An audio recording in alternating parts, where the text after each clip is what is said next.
we invented a new style of encore a couple months ago, actually.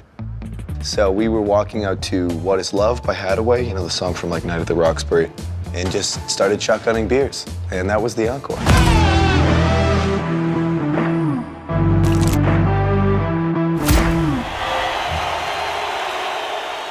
When I think of Springsteen, I think encore.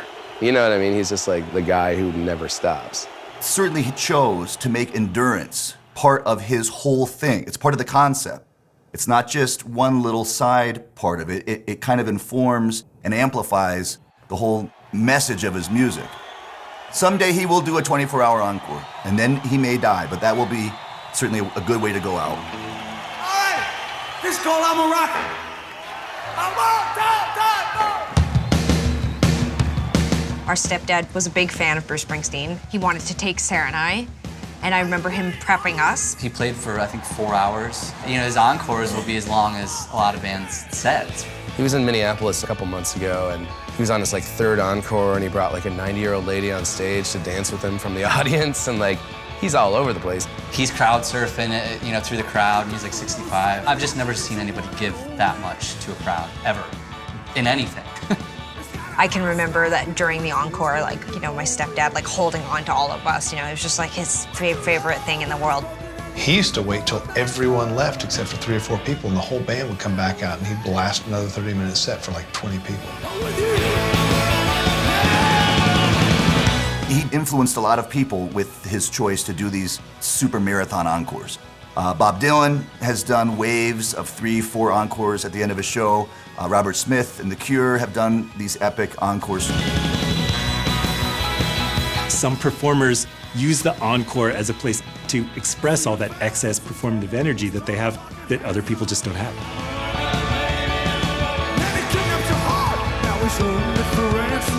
During the encore, it's a chance for me to release. Guitars are distorted all of a sudden, and the drummer's playing fast, and you know, it's ridiculous, and where are their shirts all of a sudden?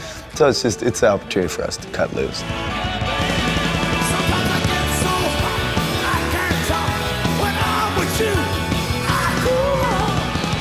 The encore is a chance to kind of just take the entire story they experienced and encompass it one more time. So it's almost like a synopsis of the show, but on steroids. You know, you want to just leave them being like, wow.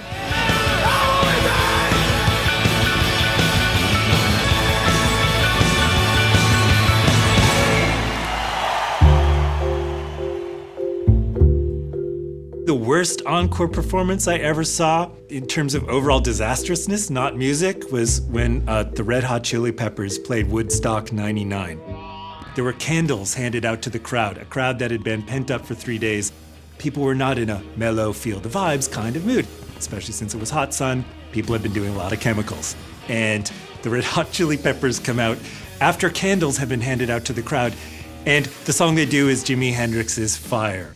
By the end of the song, lots of stuff is on fire. The entire festival essentially burns to the ground. It was an encore thing that you planned to be a big explosion of crowd energy. It can be very much the wrong kind of explosion of crowd energy.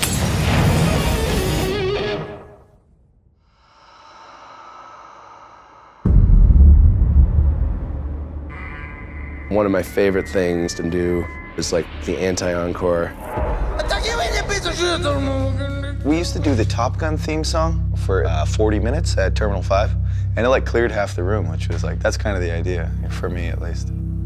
We've definitely done upwards of like 20 or 25 minutes versions of Knocking on Heaven's Door.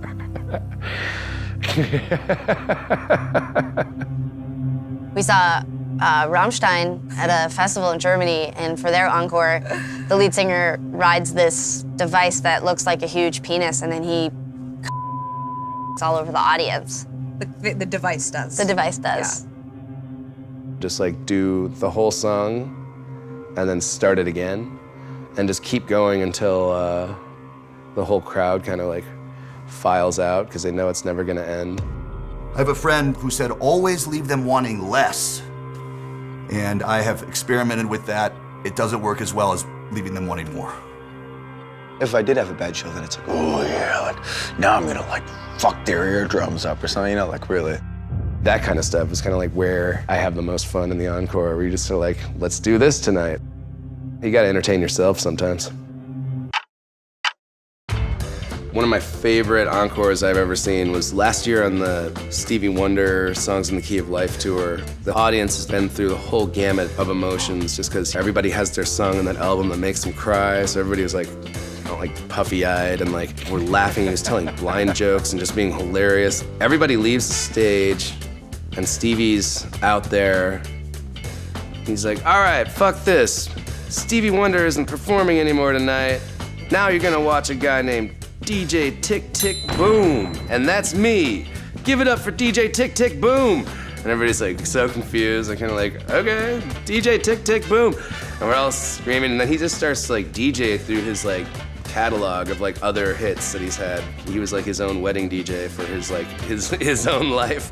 And then slowly the rest of his band's like coming on stage and dancing. It was like a big dance party. He was like, you want DJ Tick Tick Boom to play some more? And everyone's like, yeah. And then he drops the intro to Superstition. Out of nowhere, the entire band's playing, and all 30 people are playing Superstition for everybody at the end. Like, that was one of the coolest encore ideas I'd seen in a long time. The encore has been through a wild ride. There's been ups and downs since its birth in classical. Now it's more or less an established tradition, but there remains that possibility that an encore might not happen. It's not guaranteed. That's what keeps it alive. That's what keeps it exciting. There needs to be a little chance that you won't play the encore. And there are times on a tour where I don't play an encore because it wasn't that kind of night. I don't want it to be like they get it every night regardless. Like if they don't earn it, like they got a great show. It's like, show's over, get the fuck out of here. Like if I don't go out and do an encore, somebody's gonna punch me in the mouth when I walk out to go get a drink. It's a rite of passage, but like to get to that level when you can actually do it and know everyone's gonna stay. If you feel like you want more, let it be known. Encore or bravo or come out, asshole, yeah. It has to remain unstable because if you just can count on an encore, then it's not an encore, then it's just a show.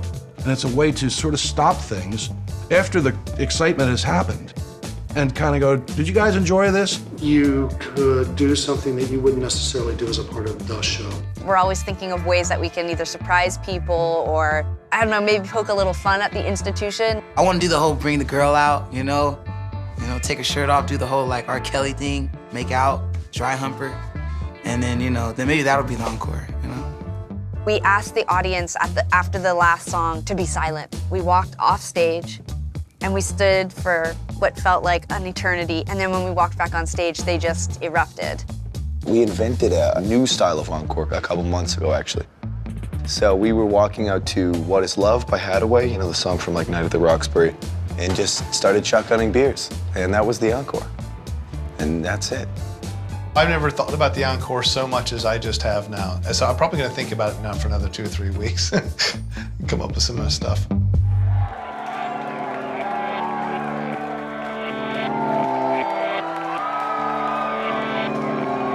Maybe if you use a little imagination, you can think about life itself as a kind of series of encores.